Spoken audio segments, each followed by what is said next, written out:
is Fantasy-esque, and welcome back to the Werewolf Amazon Challenge in The Sims 4.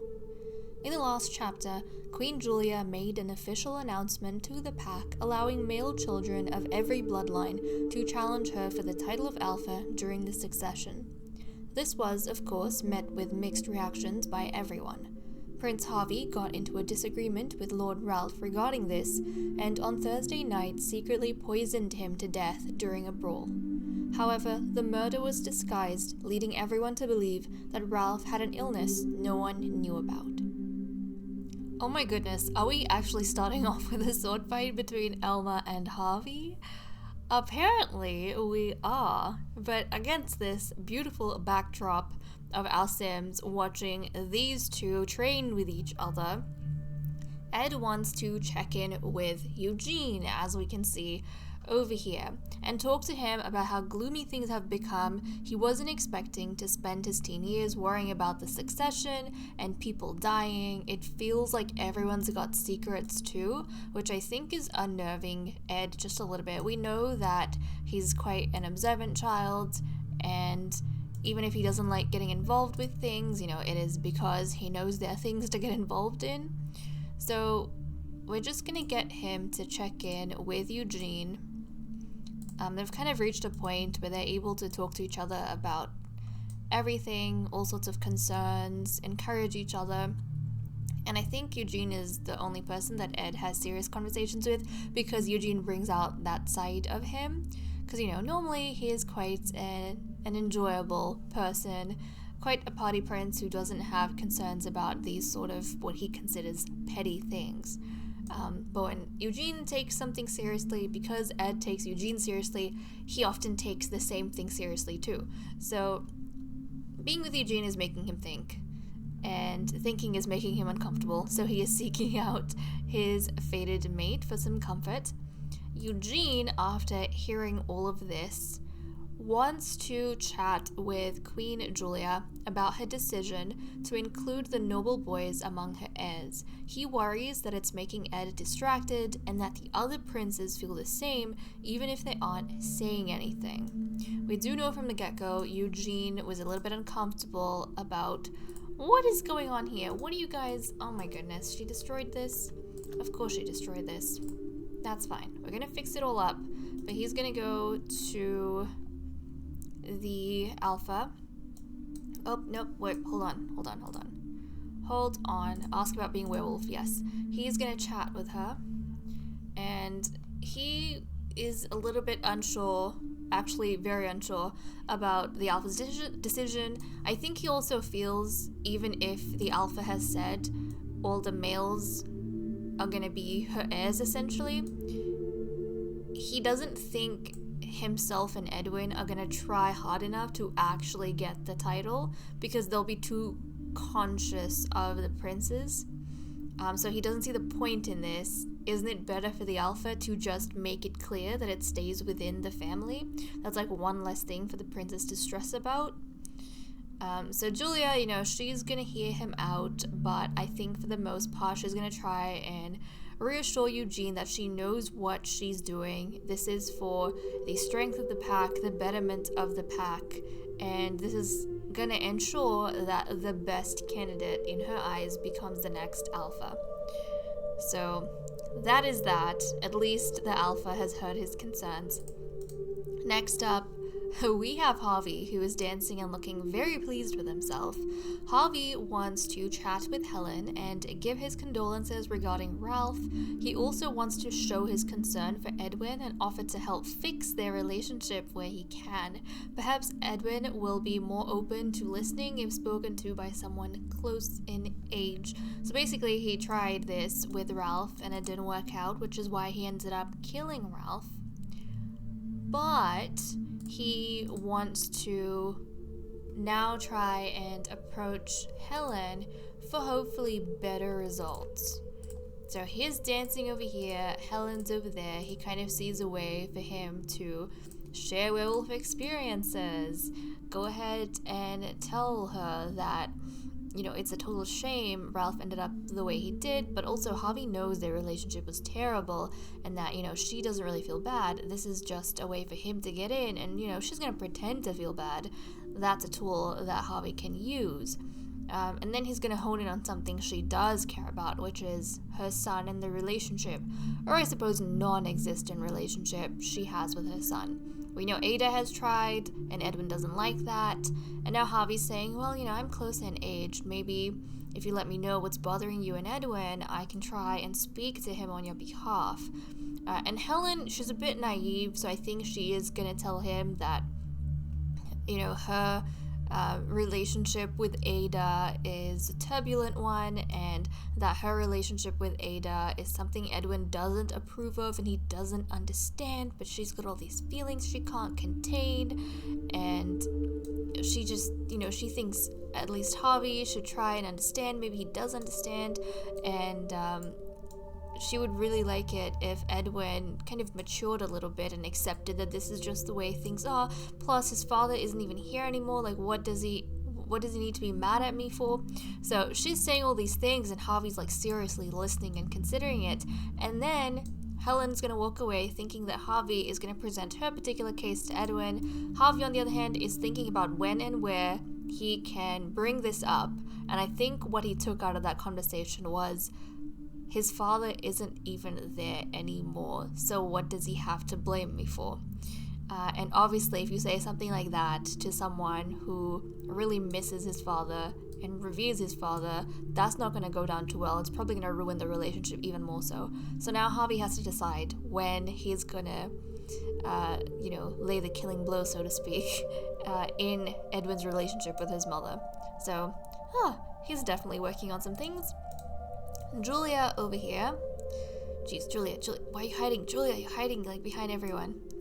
Julia, guys, wants to check in with Ada and discuss plans for Eugene's birthday into adulthood. She's excited for her stepson, although she knows it will mean a break in his relationship with Ed. Julia would like to see Ada use this time to rethink the way she feels about the pair. So, a couple things here. We do know that Eugene's birthday is nearing. Oh my goodness, Harvey. Has Harvey lost it? He just took off his clothes.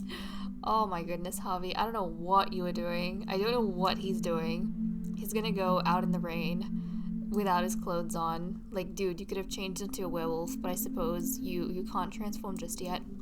Anyways, like I was saying, it is Eugene's birthday. So we do need to be preparing a cake. He is going to age up. We are most likely going to have it at the museum. And Julia knows that once he becomes a young adult, there's going to be a period of time, essentially from now till the succession, Ed and Eugene are going to have a break from each other because they're going to be in two different life stages. So there is going to essentially be no romance between them. Okay, so Ed's birthday is going to be literally the same day as Ada, which is the day after the queen, or the alpha. So there's going to be a whole week where they're going to take a break from each other romantically. And Julia thinks that's a good thing because it means that both of them can just focus on the succession and not on each other. One less, emotional thing for them to worry about. But also, maybe when Ada sees the way Eugene is apart from Ed, it's going to give her some perspective. And hopefully seeing the way Ed conducts himself during the succession and the time between that, she's going to change her mind on whether Ed is a suitable partner for Eugene. So Julia's hoping that after this time is over, Ada can come to terms with the fact that they are actually a good pair. So there we go. For once, we're having a discussion that's not about Helen. For once. So let's go actually find Ada. Let's go chat with her. She's outside. We'll go flatter her. Actually, we're supposed to check in with her. Okay, we'll flatter her and then we'll check in with her. Then we shall check in. Okay, there we go. Just, this final bit of discussion before I'm gonna send the alpha off to prepare a cake for Eugene, and then we can get him to blow out the candles and age up and get his final trait and have a makeover. So, and get his facial hair. So that's gonna be exciting.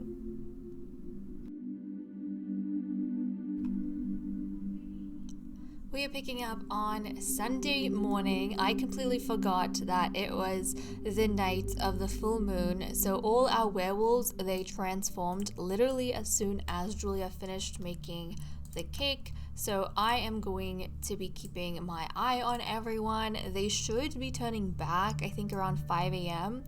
And as soon as they do that, we need to go down, put the candles on the cake, and then we can get Eugene to blow them out. But this white wolf right over here, between our golden and black wolf, this is actually Charlie, guys. So Charlie looks very, very close in his appearance to Jim. If I'm not mistaken, this should be Jim. But where Jim has like a very light kind of brown color with his white, our boy here actually has cream and white. It's very, very hard to tell. But essentially, he's a white wolf. One of 3 white wolves, I suppose. So, okay. We're gonna have them transform back soon. It's already 4, it's almost gonna be 5:30. I don't know when they're transforming. 5 or 6, something like that. Everyone's kind of distributed, and it's storming outside too. But anyways, we have put the cake in this room down here. I figured with all the rain, probably shouldn't have everyone be outside.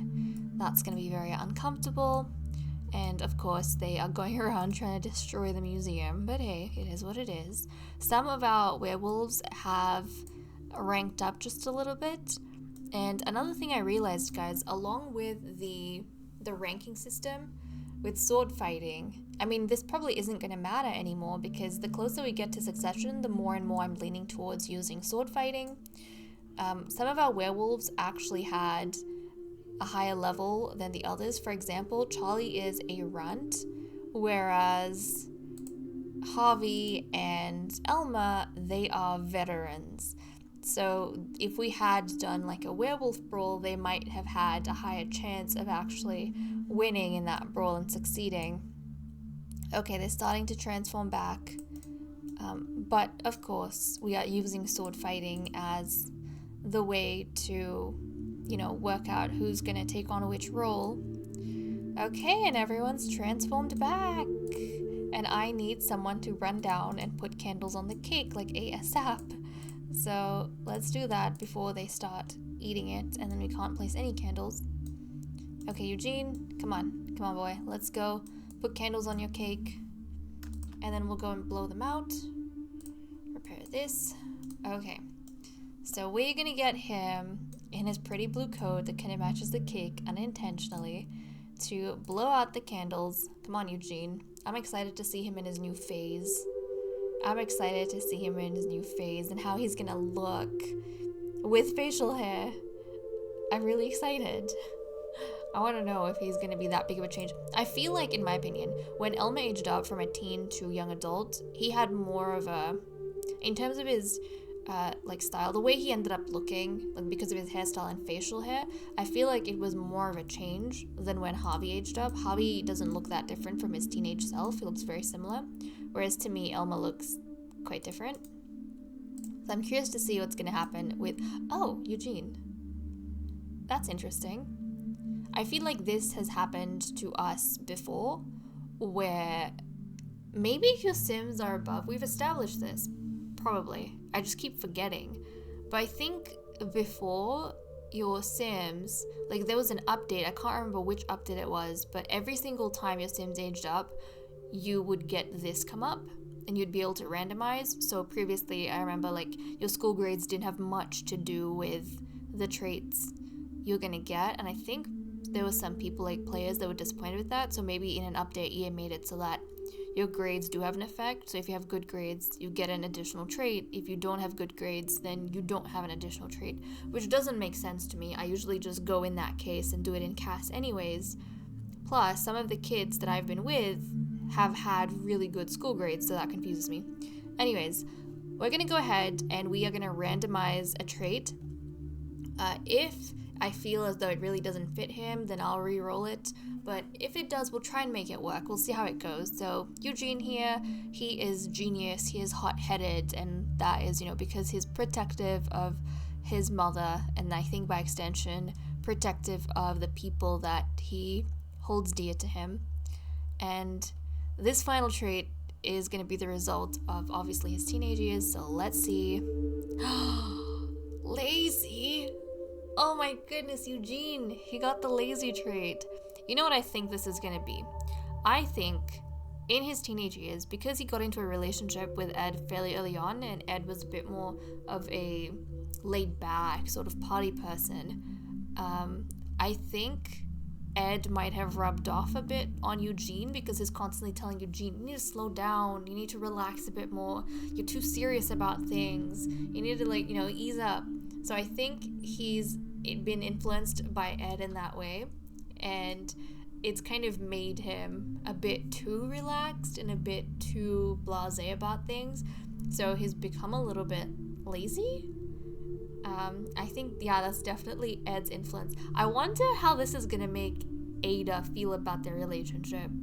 If her son, after spending time with Ed, who she didn't like from the get-go because he was, the party person, and she felt like he would get distracted, if he has become lazy as a result of, Ed's influence, I feel like Ada is not going to change her opinion on how she feels. In fact, this is probably going to validate her concerns that they are not meant for each other. Okay, well that's concerning. Very concerning.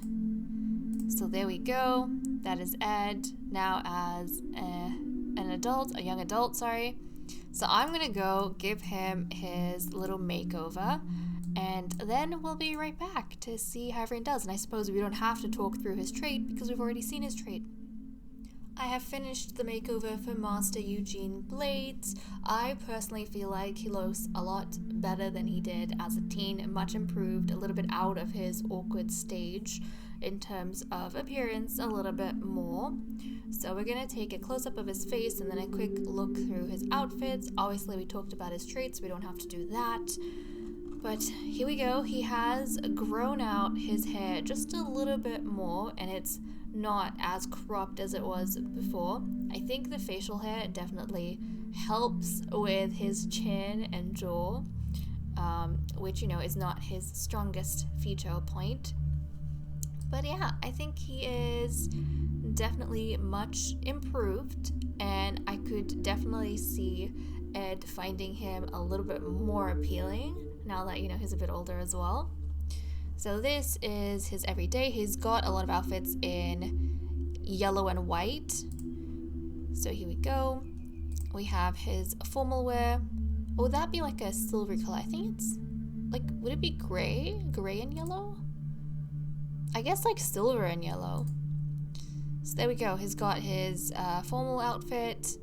We have the white armor for the Sons of Soul, his sleepwear, his party wear, swimwear, hot weather, which is the same as his everyday wear, and finally his cold weather outfit. I feel like the colors here really complement his hair and skin, so I'm quite happy with how he looks. And that is it for Master Eugene.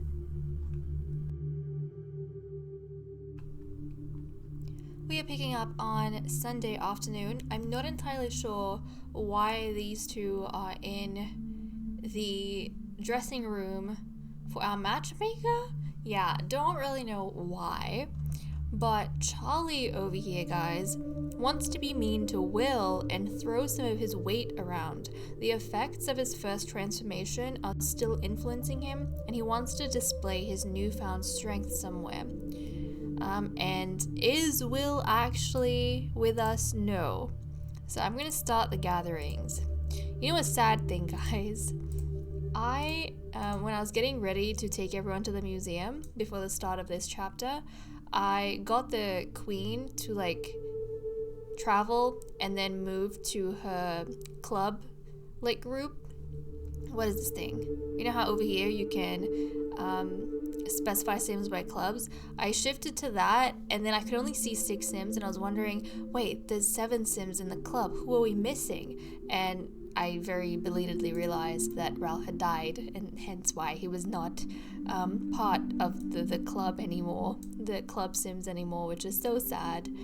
But yes, we're gonna invite everyone. We are gonna teleport. There we go. I was confused. We're gonna teleport Will over. You know what? Might as well. We'll teleport him in the flippin' dressing room, so we'll do that.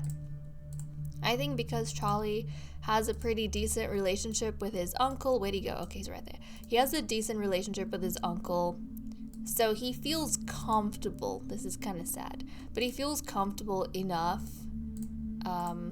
like bullying his uncle a little bit. So he's just gonna come here. He is going to be mean. This is sad. I don't like this. I don't like it. He's gonna insult his uncle though. You are a rotten child, Charlie. You are as terrible as you are beautiful, let me tell you. So yeah, he is going to bully his uncle, basically, because that's what he is. He's a bully, which is a shame because his uncle really is fond of him, and his uncle raised him when he was young, but trust Charlie to show appreciation for that fact. And now he's going to throw a tantrum to his mother, apparently. Well, I am going to boot myself out of this, and we are going to jump down to Ed, because, guys, Ed wants to be friendly with Eugene and discuss their relationship on friendly terms. He feels like this is a good time for him to have some space to himself and enjoy his teenage years before the succession. So, where is Eugene? He's in the hot tub with Elma. Okay.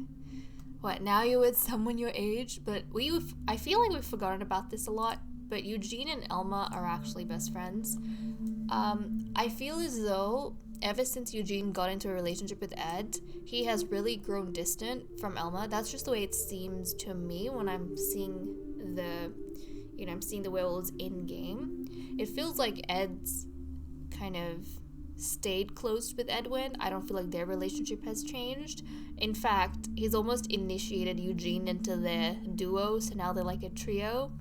But Eugene, he's kind of grown apart from Elmo, which I feel is sad. Finally, like the day after his young adult birthday, he was spending some time in the hot tub with Ed?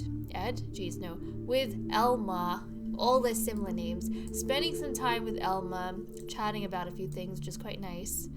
But Ed is going to intervene just a little bit, and he is going to chat with him, maybe share some werewolf experiences, talk about how hectic and crazy things have been in the first, essentially, bit of his teenage life. And I don't know if he's expressed to Eugene that he feels a little bit pressured by their relationship. He doesn't know how he feels about the idea of being tied down to one person. I don't know if they've discussed this openly, but finally he can actually just, say on friendly terms that this is good. They're gonna give each other some time.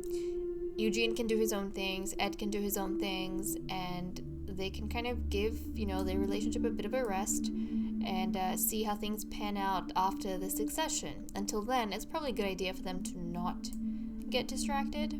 So I'm really happy for the way things are going for everyone. It looks to be peaceful. Imagine if if Ed became a young adult in the next generation. Maybe things will be peaceful for them here, and then in the next generation is when drama's gonna happen. Maybe he's gonna fall in love with someone else. I don't know. I wouldn't be surprised if Ed fell in love with someone else. I'd be very surprised if Elma did. That would just completely... Not Elma, geez, Eugene. I swear the names all sound the same. They have the same letters, or they have the same syllables. My mind's confused half the time. But yes, I'd be very surprised if Eugene fell in love with someone else. That would be drama for sure.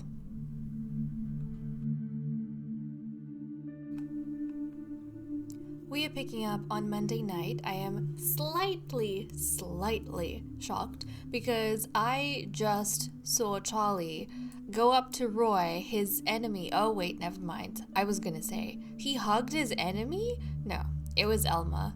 I swear guys, I mix up Elma and his father Roy so much at this point. Like, do they even look alike? I'm pretty sure his father's in his werewolf form. Roy's not even in his... I think that's probably it more than anything. Because his father never changes back into his human form, every time I see Elma, I keep assuming that it is Roy. They just look so alike to me. And I think the memory I have of Roy's appearance is fading ever so slowly the longer I go without seeing him. Kind of like it happened with Jesse, but you know, Jesse turned back eventually. Unfortunately, his father hasn't. I think the differences are more apparent when you see them side by side. Anyways, we are starting off here with Charlie, who wants to stargaze with Will and learn more about the first two boys born in the pack. If they hadn't died or run away, he and Edwin would never have been born. It's something that fascinates and intrigues him. So he definitely wants to know more about Alfred and more about Herman. He's heard of them, but they were around way before his time, even before Edwin's time. The whole reason he and Edwin were conceived is because, you know, those two boys are kind of lost to the pack. So where is Will? Is this Will? Uncle Will, we are gonna stargaze. I know we were insulting you, like, not that long ago, but insults aside, I feel like you'd be pretty tolerant of us. So, okay, we're gonna go ahead. We're gonna stargaze in the rain, which is gonna be hella uncomfortable because, you know, there's gonna be water pelting us in the face, but it's okay. It's okay. Our two white wolves are gonna spend some time bonding with each other. Come on, Uncle. I want to stargaze. Let us stargaze with you. Yes? While Charlie just casually glitches through the flowers. Okay, we good? We good? I can't even send anyone out on a ride. It's unsafe. Come on. Are we gonna stargaze? Okay, we are being led off. Nope. He's like, I would rather just sit down and chat with you. Come on, Uncle. Let's just go stargaze. Thank you. Are we going now? I think we are. I think we are. And obviously, Will, he has a lot of affection for the first two boys he raised. Yep, no, he went down and he got straight back up. It's okay, I'll say they attempted it. But he has a lot of affection for the first two boys he raised. He was very distraught when they did die, as were the pack members. Although, you know, he's glad he got to know Charlie and Edwin as well. He thinks they're wonderful young boys, even if Charlie half the time is throwing a tantrum with him. It's okay. He's just a kid. He's just a kid. Next up, we have Ed. Okay, Ed's going to, yell at Charlie? Okay, he's gonna go just scream incoherently. That is fine. That is fine. Oh, this is funny. Okay, well, he wants to be friendly with Earl and reconnect with his father. He's been watching Edwin go through the grief of losing Ralph, and it's made him think of the closeness they used to have. Eugene's love has come at the cost of his other relationships, he is now realizing. So we did say before that at least he and Edwin's, best friendship, nothing changed there. In fact, Eugene was kind of initiated into the duo and became a trio. But he's realizing that the time that he started spending with Eugene, he used to, approach his father before, and they used to be close. Ever since he's become involved with Eugene, though, if he's not with Edwin, Eugene takes up all his time, so he hasn't really been able to connect with Earl, which kind of makes him sad, because now he's thinking, what if something happens to his father? He's gonna have all these regrets about not spending time with him. So let's take him up here, and we are going to show off our outfit. Why not? Let's go show off our outfit to Father Dearest. Oh, this makes me so happy. I don't know if I've seen them together since he became a teen, or if I've noticed them together. I don't know, but hopefully this manages to cheer Earl up a little bit. That should have counted. Not sure why it didn't, but, you know, he hugged his father. So there's that. Okay. Then we have Harvey. Who is running off to a puddle somewhere. But, guys, Harvey here wants to be friendly with Ed now that he's on a break from Eugene. While Harvey didn't blame his best friend and beloved brother getting together, he found it difficult to see them with one another. Now it's one less thing for him to worry about. So let's go find Prince Ed. And in case anyone's, confused, it's because Harvey here is secretly in love with his younger brother Ed. So yes, this is a forbidden, incestuous sort of thing going on. Obviously, Ed knows nothing about this, which is probably why he has managed to, stay comfortable around Harvey. But Harvey, he knows nothing can come of it, nothing's going to happen with it, and even more so once he kind of realized that Ed and Eugene were mates. At first I thought he might be upset at Eugene over it, he might be competitive over Ed, but it was kind of his two favorite people coming together, so he kind of left them alone and to their own devices. I feel as though he definitely started talking to Ed a lot less after Ed became involved with Eugene, but now that everyone kind of knows they're on a break, they're in different stages in life, and Ed's gonna focus more on himself and the succession. Till then, Harvey feels as though it's okay for him to be around Ed now. It's okay for him to approach Ed now. He's not worried so much about seeing Eugene and Ed be all touchy-feely with each other. So I'm kind of happy for Harvey, although I shouldn't be because this is a very strange circumstance. But we have characters we adore. Next up, we have Helen. Apparently, she's already gone ahead and done what she wanted to do. Actually, she's chatting with Jim right now. But she wanted to chat with Jim and try branching away from Ada. She knows the Alpha has an eye on her and that she needs to behave. Her and Jim are already friends, and at least she can talk to him about shared interests. Because apart from Helen and the Alpha, Jim is the only other person that has been intimate with Ada, plus he has a son with Ada, Eugene. So even if Helen is not being obsessed with the matchmaker, she and Jim have a lot of topics in common that she can talk to him about without feeling too guilty. And because they're friends, she feels as though he's going to understand where she's coming from. Because obviously he has affection for Ada and Eugene as well. So that is that. But they are in a public place at present, and the Alpha did make herself clear not too long ago. So Helen feels like there are times when she has to behave, times when she completely ignores what the Alpha has said, other times when she's trying her best to behave. And finally, we have Ada over here.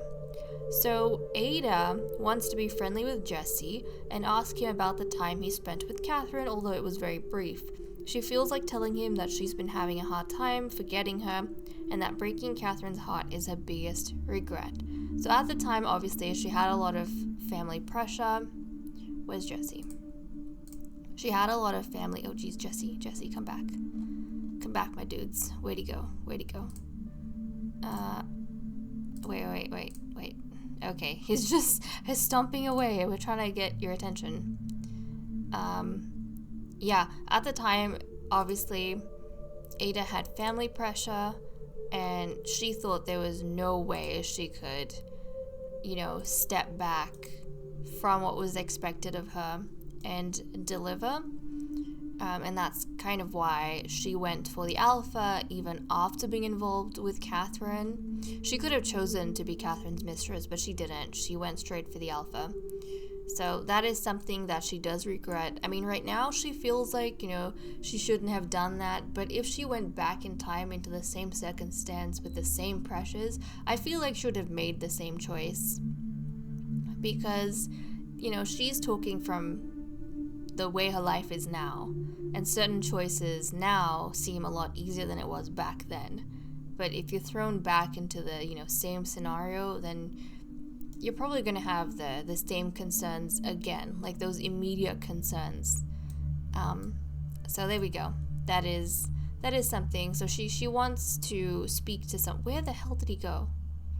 Where did he go? Did he just run away from us? Jesse, he ran away. It's okay. We'll just teleport him back. But Jesse's the longest surviving match suitor. He's been here the longest. He knows a whole bunch of things. Also, he had a son with Catherine. He was the last person intimate with Catherine. Basically, he knows a lot that she can talk about with. But, right, summon Jesse. Let's be friendly with him. Brighten his day. Come on, brighten his day. Oh my goodness. Brighten his flippin' day. Where'd he go? Where does this man keep running off to? Okay. I need you to just stand still for a second. Maybe we tell him an outrageous story. I mean, that's not what we need to be doing. Okay. Oh, nice. He decided to sit down. Thank you. That's very helpful. So you two can just sit here and chat with each other. There we go. I mean, there's some things, if we think about it, the person who probably knows the most about anyone and everyone is Julia, but also Julia's been involved with everyone. That's why she knows everything, and she still is involved with everyone. So it's very hard to talk to her about things that you want to hide from her, right? Ada's married to Julia right now. It's probably very, very difficult for her to confess that she regrets marrying Julia. So it's a lot easier to speak to someone like Jesse, who doesn't have any stake in Ada's current relationships, and so she can kind of feel at ease conversing with him about these sort of matters. But there we go. Everyone's kind of chatted well through the night. They've spent some time together. And that's nice. That's very nice.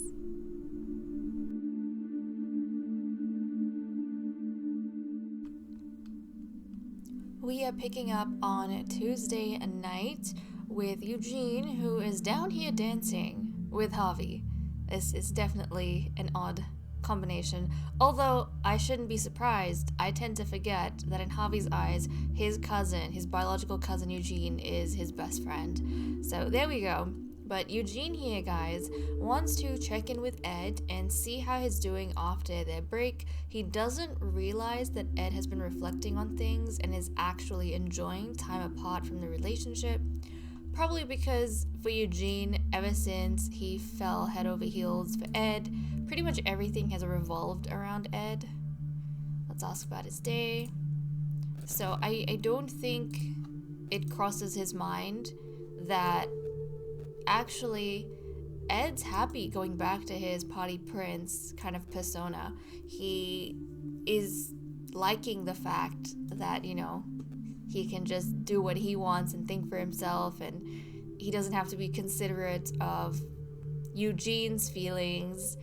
I think he's enjoying that. He feels a little bit unburdened by this. Which Eugene, I feel a little bad for him, but not that bad. Not as bad as I would have thought, because I feel like someone like Eugene with someone like Ed can become very smothering. Like, he's always giving Ed his attention. He's always wanting to be around Ed. And I mean, if you're clingy like that, then you probably wouldn't mind your partner being that way. But if you're someone like Ed, who hasn't even explored much of the world and is excited by it, then I don't know. It's not going to be that fun to have someone who's attached to you like a tail. So anyways, there's this going on, and I think in Ed's mind it's pretty clear they are on a break from their relationship. Also, this means they give each other some physical space, right? But Eugene is constantly seeking him out, constantly trying to talk to him. So, oh Eugene. Okay, so apart from this, we have a note with Lady Ada. So Ada wants to be friendly with Julia and talk with her about Eugene. She knows it's still early, but she can tell her son has lost some of the focus he had as a teen. In her eyes, this validates the fact that Ed is not the right partner for her child. I mean, she cannot see right now. We'll do a smooth apology, even though I don't know why this is happening. But, I think, you know what? I think she's apologizing for the fact that it hasn't been that long, and it looks like she hasn't really changed her mind, and she's contesting the alpha, but really, this is after careful consideration from what she's seen. She doesn't feel like there's been any change made to Ed, on a positive note, from Eugene hanging around with him, but she can definitely see the effects Ed has had on Eugene. It's made him lazy, a bit too relaxed, a bit too at ease, and she doesn't know if she likes that version of her son. And you know, the depressing thing I'm realizing is that apparently all the mothers in the pack at present, apart from the alpha, have these crazy expectations of their children, and they're just unsatisfied with their sons. This is so sad. Why can't they just adore their sons for the way they are and let them find their own paths? I think, and I can't even admire Julia for being the way she is, because the whole reason she doesn't have expectations of her children is because she just doesn't care. She doesn't care. She's childish. I feel like she's a bit self-centered, and everything kind of revolves around her. So she doesn't feel the need to check up on what her kids are doing. I mean, there have been times when she stands up for them, obviously to do with when the relationship came up for Ed and Eugene, she actually stood up for them, which was nice and unexpected. But in regards to everything else, like their personal accomplishments, she's never really bothered. Everyone's kind of out to do their own thing, and Harvey has recently been acting very questionable. He just gets look at Ada. Ada's horrified. He gets naked out of nowhere, and then he starts, showering in the rain. And look, now Helen's watching, and Helen's like, oh my goodness, this scandal. Oh no. Oh, Harvey. Harvey's really, I don't know what Harvey's going through. He hasn't displayed behavior like this before, though, guys. This is a recent thing. This is ever since the Succession announcement, Harvey's kind of just lost it. Oh my goodness.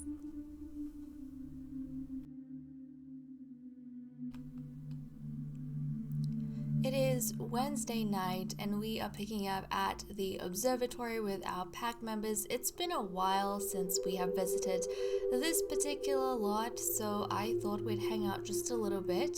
But we are definitely starting off on a dramatic note here. I'm pretty sure in the last section we kind of saw in the background Helen slap Ada, and their relationship bar is really bad right now. She is just taking literally look at this. She's reprimanding Ada's public intimacy.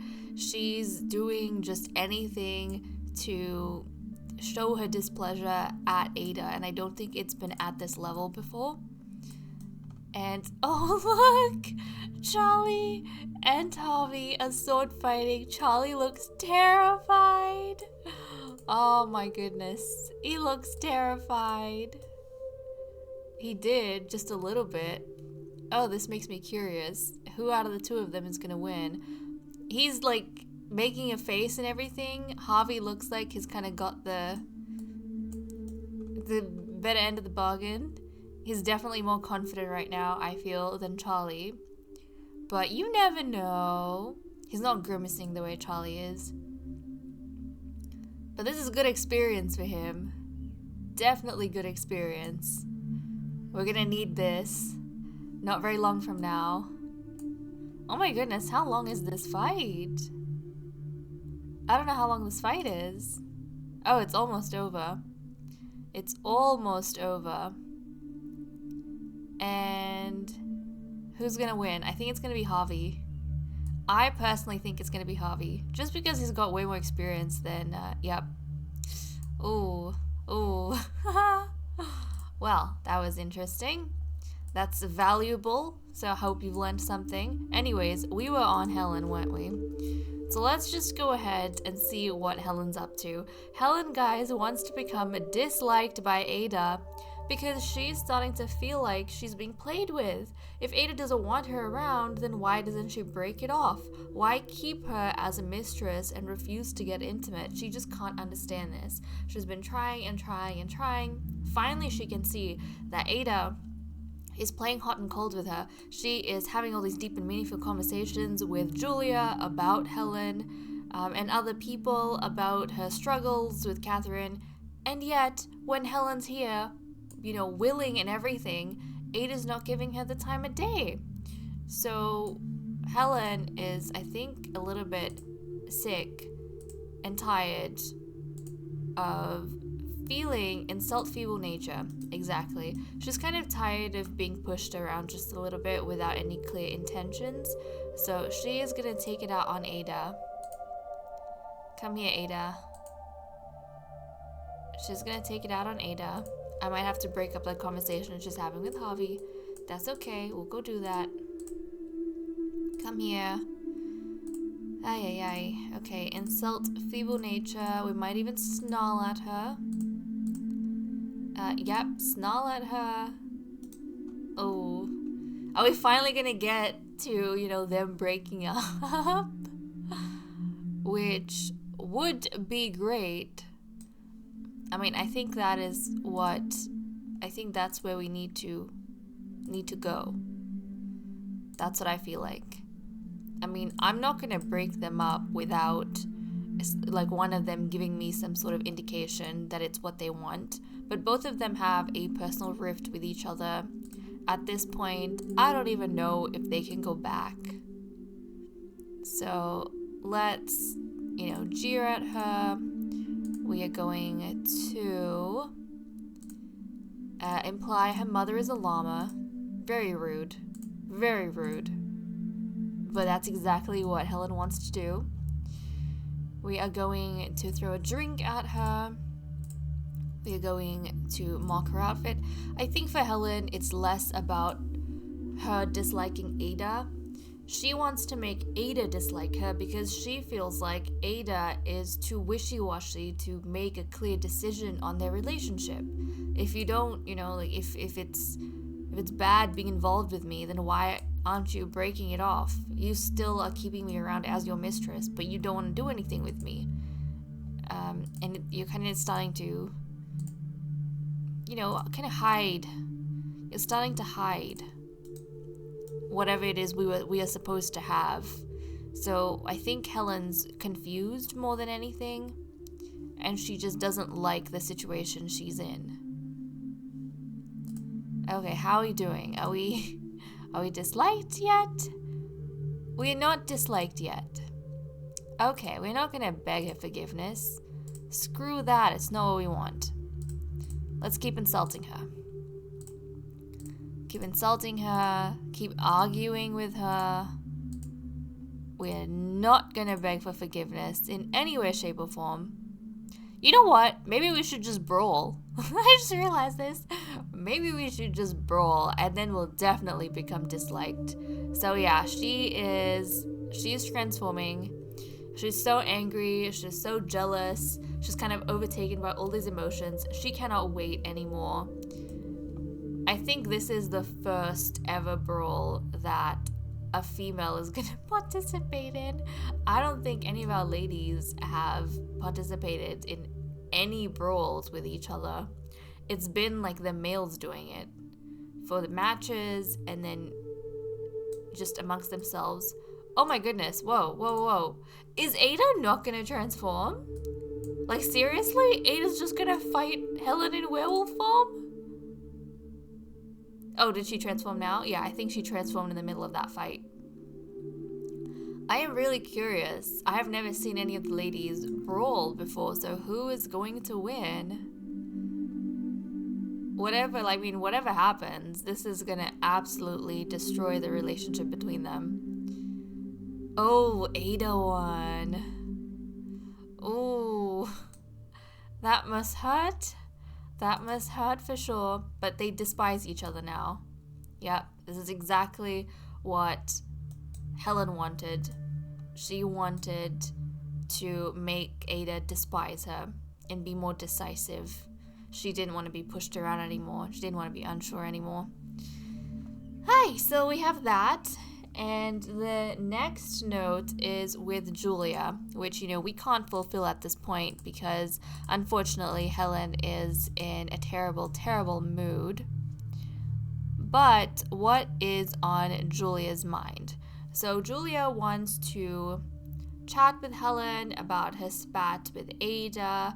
She thinks a clear and direct conversation about the alpha's expectations is going to finally get the message across.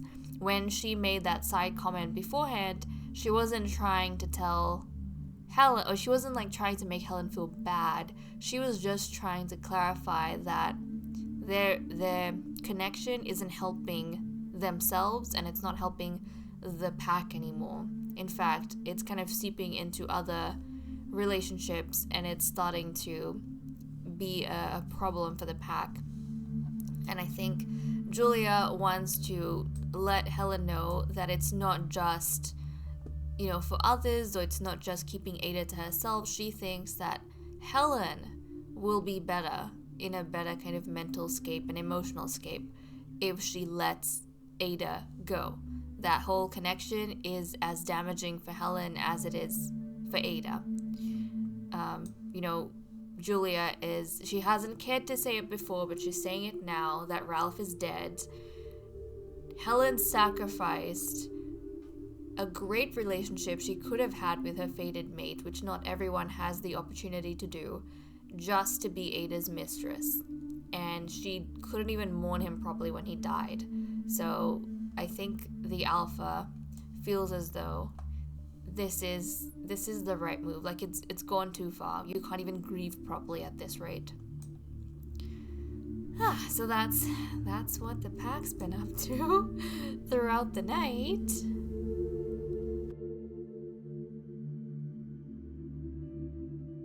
I don't know what I was gonna say trio is before Eugene walked in, but Ed is obviously having the time of his life. Anyways, we are picking up on Thursday night back at the castle, and the boys have just finished their homework. It normally takes them this much time from when they get back from school. They get home, I think, around 3, and then for them to finish their homework and then all the extra credit work, it's usually around 7-8 p.m. But we have a note with Edwin over here. He, hold on a second, wants to be friendly with Charlie and talk to him about the sword fight he had with Harvey at the observatory. He thinks it'll be a good idea for them to review it together and learn how they can improve themselves. So Charlie got some one-on-one action with Harvey. Let's see, where can I might have to get you to. Hold on a second, Charlie. We'll be right back at you in a second.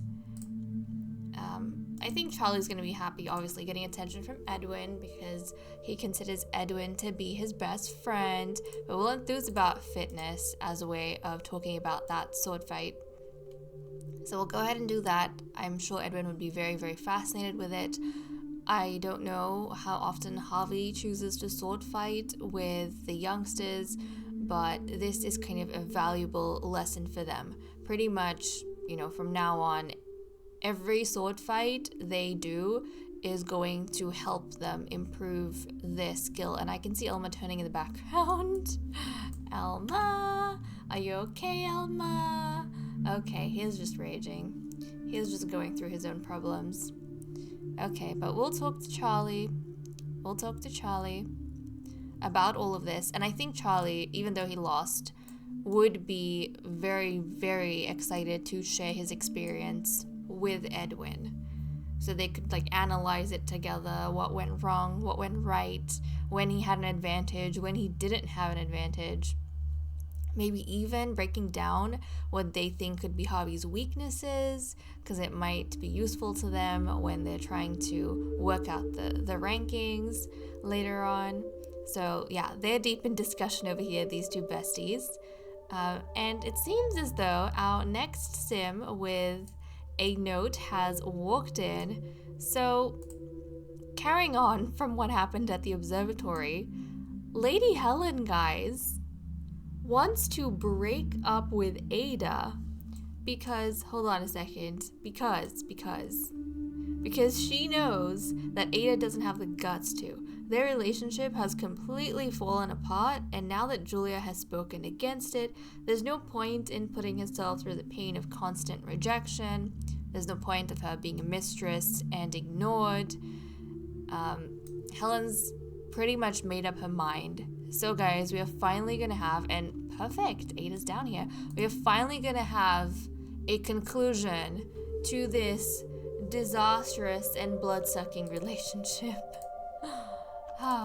You know, some people are just energy vampires. I don't know, I feel like, can a relationship be an energy vampire? Because I feel like that's exactly what this is. This is probably the most exhausting, actually. I will say, Catherine, even though it was brief, still tops it for me in terms of toxic relationships. But this is, or you know, exhausting relationships. This is the next level. This is the next one after that. Because with Catherine, I very quickly started hating Catherine, like the character Catherine. As much as I disliked the relationships going on with her, I started disliking Catherine. Whereas in this circumstance, I don't hate Helen, I just hate what she has kind of gotten herself stuck in. Like, I hate the relationship that she has with Ada, but I don't hate her. So I still think the whole Catherine thing tops it. But she's finally going to break up. She's gonna be the brave one. She's gonna be the decisive one. She's gonna end it with Ada. And I think through this, I have kind of lost respect for Ada. Because, yes, she was... Oh, look at the way she's breaking it off. Oh, obviously she's sad about this. But, I don't know, she's feeling playful. Oh my goodness, she's feeling playful. She was being all cute and everything. Helen, I hope you feel free now. I hope this is the freedom that you wanted. I really am sad that it had to come after Ralph died and he didn't get to, witness it. He unfortunately had to be at the receiving end of all of these problems before his death. But at least it's over now. At least it's over now. But like I was saying, I've lost respect for Ada in this whole process because even though Ada was she was obsessed with Helen at first, and then she was kind of she was a bit of a victim to Helen's appeal because Helen kind of changed herself so that she would be even more like Catherine to get Ada to, come back to her in a sense. Like the last attempt to bring her back, to pull her back.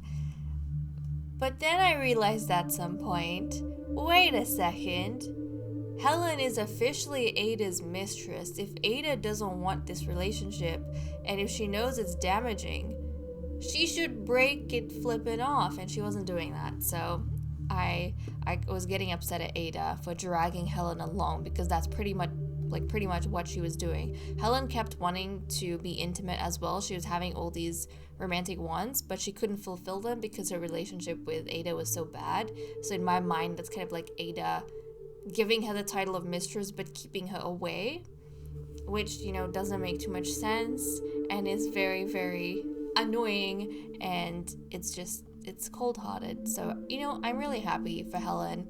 She's sad right now. Yes, it's gonna take her quite a bit of time to get over this, but I feel like she's gonna be a much happier person. At least she'll be able to see her son go into the next generation, and you know, she's gonna be stable. That's what matters. She's gonna be stable. But okay, guys, with that said and done, I am going to leave off here. Thank you so much for watching. I hope you all enjoyed, and I will see you all next time. Bye bye.